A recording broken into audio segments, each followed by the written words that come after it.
इस वीडियो में हम बात करेंगे ह्यूमन एक्टिविटीज की कि कैसे डिफरेंट ह्यूमन एक्टिविटीज हमारे एनवायरनमेंट को अफेक्ट करती हैं। लास्ट वीडियो में हमने one of the major activity जो कि ह्यूमंस की एक्टिविटी में हमने इंक्लूड किया था, that is the ozone layer depletion. उसे हमने डिस्कस किया था कि कैसे जो मेजर प्रॉब्लम आज ह्यूमैनिटी फेस कर रही है related to the environment, that is the ozone layer depletion. और आज हम बात करेंगे मेजर प्रॉब्लम की जो कि ह्यूमैनिटी को बेसिकली फेस करनी पड़ रही है, that is managing the garbage we produce. Means हमारे घरों से निकला हुआ कूड़ा कचरा किस तरह से बाहर आकर बड़े बड़े ढेर बन जाते हैं और उन ढेर को हम इजी लेवल पर मैनेज नहीं कर पाते, देन वो सभी वेस्ट प्रोडक्ट्स इधर उधर फैलते हैं जिससे बहुत सारी डिजीज भी हो सकती हैं या हमारा एनवायरनमेंट जो है वो पोल्यूट होता है। उस एनवायरनमेंट के पोल्यूशन में बेसिकली हम 3 टाइप के पोल्यूशंस को ऑब्जर्व करते हैं, वाटर पोल्यूशन, एयर पोल्यूशन और सॉइल पोल्यूशन। तो आज इस वीडियो में हम डिस्कस करने वाले हैं कि कैसे हमारे थ्रू ही प्रोड्यूस किया गया वेस्ट कैसे मैनेज किया जा सकता है। So our topic is managing the garbage we produce. Managing the garbage we produce means हमारे थ्रू प्रोड्यूस किया गया गार्बेज हम उसे इजीली कैसे मैनेज कर सकते हैं। फर्स्ट क्वेश्चन आता है माइंड में, व्हाट इज गार्बेज। बेसिकली हम गार्बेज किसे कहते हैं? तो गार्बेज क्या होता है? It is a type of solid waste. ये एक तरह का सॉलिड वेस्ट है जो कि जनरली घरों से निकलता है, होम्स से या फिर वेजिटेबल मार्केट से एंड फ्रूट मार्केट से निकला हुआ सॉलिड वेस्ट। उसी के साथ साथ जो फूड इंडस्ट्रीज हैं उससे निकले हुए वेस्ट को हम यहाँ पर गार्बेज का नाम देते हैं। अब जब गार्बेज की प्रॉब्लम क्रिएट हो जाती है या ये वेस्ट जब हमारे घरों से निकलता है तो बेसिक प्रॉब्लम आती है डिस्पोजेबल्स और पैकेजिंग आइटम्स की, कि जो भी प्रोडक्ट हम मार्केट से परचेज करते हैं, ज्यादातर प्रोडक्ट्स जो हैं वो या तो डिस्पोजेबल पैकिंग्स में आते हैं या उनकी जो पैकिंग्स होती हैं वो पॉलीथीन्स की होती हैं। तो यहाँ पर जो डिस्पोजेबल आइटम्स हैं वो भी एक तरह से गार्बेज बनाता है और जो भी पैकेजिंग मटेरियल होता है वो भी गार्बेज प्रोडक्शन करता है। तो इस तरह से जो डिस्पोजेबल मटेरियल्स हैं वो और पैकेजिंग मटेरियल दोनों ही एक तरह का गार्बेज हैं। जनरली ऐसा क्यों होता है कि डिस्पोजेबल मटेरियल्स को यूज किया जाता है और पैकेजिंग्स को यूज करते हैं? या आपने भी देखा होगा चिप्स, कुरकुरे या जो भी फूड आइटम हम मार्केट से परचेज करते हैं बेसिकली वो कलरफुल पैकिंग्स में प्रेजेंट होता है। तो अगर कोई भी मटेरियल डिस्पोजेबल पैकिंग के अंदर प्रेजेंट है तो it means it is used to check contamination, कि ये कंटामिनेशन को रोकने के लिए उसके ऊपर यूज किया गया है। और जो भी प्रोडक्ट कलरफुल पैकेजिंग्स के अंदर प्रेजेंट होते हैं they are used to attract customers. और जनरली ये सभी प्रोडक्ट्स जो है वो कस्टमर्स को अट्रैक्ट करने के लिए यूज किए जाते हैं। नाउ अब बात आती है कि इस प्रोड्यूस्ड गार्बेज का मैनेजमेंट कैसे किया जाए, या जो भी डिस्पोजेबल पैकेजिंग मटेरियल था, सॉलिड वेस्ट था, हम उसे कैसे रिमूव करें अपने एनवायरनमेंट से ताकि एनवायरनमेंट में जो भी पॉल्यूशन क्रिएट हो रहा है उसको रिड्यूस किया जा सके। So we are taking here the garbage management, कि कैसे इस गार्बेज का मैनेजमेंट कर सकते हैं। बेसिकली हम बात करेंगे गार्बेज मैनेजमेंट की डेफिनेशन के बारे में कि what is garbage management. It is clean, non polluting, it is clean, polluting and non contaminating sorry disposal of garbage. इसमें बेसिकली जब मैनेजमेंट करेंगे तो ऐसे तरीके से किया जाए कि साफ सफाई रहे, किसी भी टाइप का कोई पोल्यूशन क्रिएट ना हो और कोई भी प्रोडक्ट या कोई भी रिसोर्स हमारे एनवायरनमेंट का कंटामिनेट ना हो पाए। और बेसिकली जो गार्बेज मैनेजमेंट है उसमें क्या किया जाता है, मेन पहले गार्बेज को कलेक्ट किया जाता है, there will be the collection, then it is transported and after that the disposal of garbage takes place. तो बेसिक ये 3 प्रोसेस से हम मैनेजमेंट इजीली कर सकते हैं कि एक जगह पर जो हीप्स बने हुए हैं गार्बेज के उसको वहां से कलेक्ट करें, उसे ट्रांसपोर्ट करें और किसी ऐसे डिस्पोजल साइट्स के ऊपर उसको लेकर जाएं जहां वो हमारे रेजिडेंशियल एरिया से काफी दूर हो और वहां पर पोल्यूशन क्रिएट ना हो सके। जनरली जब हम किसी भी हॉस्पिटल में विजिट करते हैं तो आपने देखा भी होगा कि वहां पर कुछ कलर्ड डस्टबिन्स का यूज किया जाता है। कलर्ड डस्टबिन्स यूज करने के पीछे एक पर्पस होता है कि सेपरेशन ऑफ द वेस्ट, कि जो भी वेस्ट हम प्रोड्यूस करते हैं उस वेस्ट का सेपरेशन वेस्ट के प्रोडक्शन के टाइम पर ही हो जाए, ताकि बाद में अगर हम एक ही डस्टबिन में सभी टाइप का वेस्ट अगर डाल देते हैं तो जब उस गार्बेज का मैनेजमेंट किया जाएगा एट दैट टाइम हमें उस वेस्ट को अलग अलग लेवल्स पर सेपरेट ना करना पड़े। तो वहां पर अलग अलग कलर्स के डस्टबिन यूज किए जाते हैं, जैसे some dustbins are blue, that is named as the blue bins, some are green beans and some red beans. Now, what type of garbage put into these dustbins? तो जो blue beans होते हैं उनमें basically non biodegradable waste को डाला जाता है।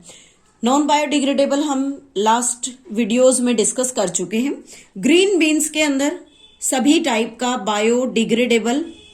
Degradable material को ऐड करते हैं और रेड बीन्स में रिसाइक्लेबल मटेरियल को, जैसे प्लास्टिक है, पॉलीथीन्स हैं, इनको हम उसके अंदर ऐड करते हैं। तो इस तरह से अगर हम कलर्ड डस्टबिन्स का यूज करें तो गार्बेज मैनेजमेंट में काफी इजी हो जाता है और बेसिकली हमें स्ट्रेस लेना चाहिए कि हम गार्बेज को उसके प्रोडक्शन के टाइम पर ही सेपरेट कर लें। नाउ अब बात करते हैं कि वेस्ट को कैसे मैनेज किया जाना चाहिए। तो वेस्ट को मैनेज करने के बेसिक 5 प्रोसेसेस हैं। First process is the rag pickers, generally इसे हम कबाड़ी वाला बोलते हैं। कबाड़ी वाला बेसिकली क्या करता है, जो भी रिसाइक्लेबल मटेरियल होगा, आर्टिकल जैसे कि पॉलीथीन हो सकती है, like polythene, plastic, glass, metallic waste, paper, cardboard और रैग्स, वेस्ट जो भी है उसको वो सभी को कलेक्ट करता है एंड सोल्ड टू फैक्ट्रीज, और उनकी जो रिस्पेक्टिव फैक्ट्रीज होती है उनको सोल्ड कर देता है फॉर रिसाइकलिंग और उनका रिसाइक्लेशन कर देते हैं।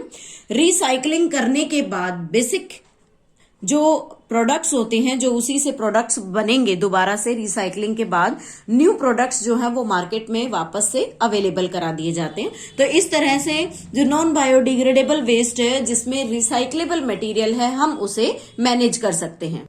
Second process is composting.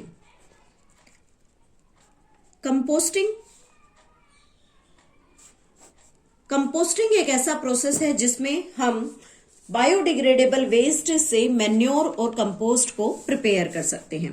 Biodegradable waste is used to prepare manure and compost. और इसे कैसे प्रिपेयर करते हैं, एक छोटा सा गड्ढा, एक पिट बनाते हैं और उसमें बायोडिग्रेडेबल वेस्ट को डे बाय डे हम ऐड करते हैं।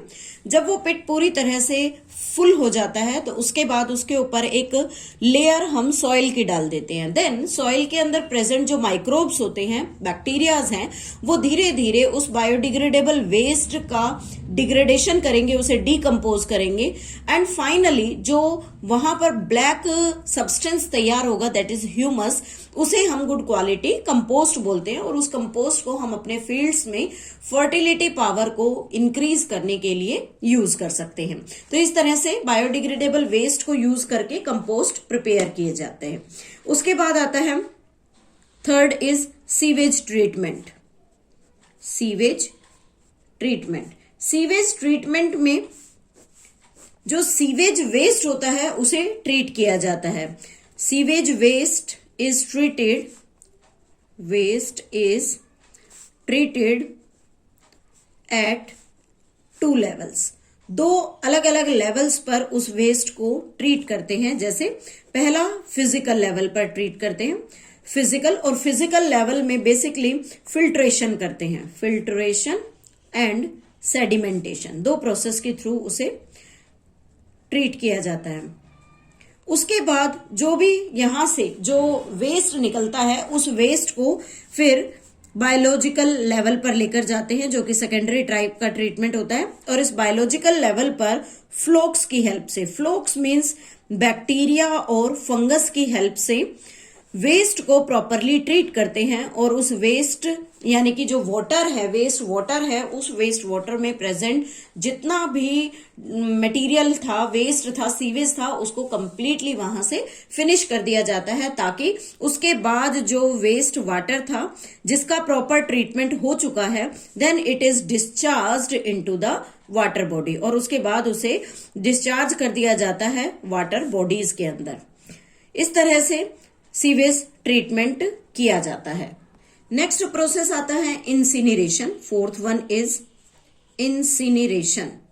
इंसिनरेशन एक ऐसा प्रोसेस है जिसमें हजार्डस वेस्ट, हजार्डस जो हमारी हेल्थ के लिए ठीक नहीं है, ऐसा वेस्ट, जिसमें हॉस्पिटल वेस्ट को हम कंसीडर करते हैं।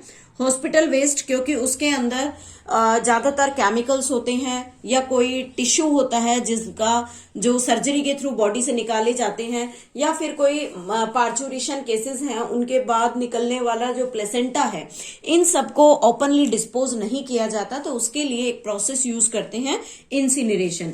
इस इंसिनरेशन में जो हॉस्पिटल वेस्ट होता है उसे बर्न किया जाता है, बर्न इन चैम्बर, उसे चैम्बर में बर्न करते हैं, fitted with the control devices of gaseous emission. Means जो पॉइजनस गैसेस हैं उनको निकालने वाले जो डिवाइसेस होते हैं, जो उसके अमाउंट को रिड्यूस करेंगे, वो इसके अंदर यूज किए जाते हैं। और यहाँ जो वेस्ट बर्न किया जाता है उसके लिए अप्रोक्सीमेटली 1000 डिग्री सेंटीग्रेड टेम्परेचर का यूज करते हैं। उसके बाद जो अनबर्न्ट मैटर है, यानी कि ऐश बचती है या फिर कोई अनबर्न्ट मैटर प्रेजेंट होगा, that unburnt matter and ash used in land filling, और फिर उसे land filling, low lying areas में लैंड फिलिंग के लिए उसे यूज किया जाता है। द लास्ट मैनेजमेंट कैसे कर सकते हैं? By the land filling. Land filling में जनरली क्या करते हैं कि किसी एरिया से जहां खुदाई की जा चुकी है, जैसे जो मिट्टी निकालने के जो टीले थे उनको खोद लिया गया, उनमें से मिट्टी को निकाल लिया गया, देन अब वो एरिया हमारे अर्थ लेवल से काफी नीचे चले गए, तो ऐसे एरियाज को कवर करने के लिए लैंड फिलिंग का यूज किया जाता है। और उसमें सॉलिड और नॉन बायोडिग्रेडेबल वेस्ट को यूज करते हैं। Solid and non biodegradable waste is used to dump in low-lying area. low-lying areas में उन्हें डंप कर दिया जाता है, वहां पर उन्हें मशीन से पल्वराइज्ड करते हैं। They are pulverized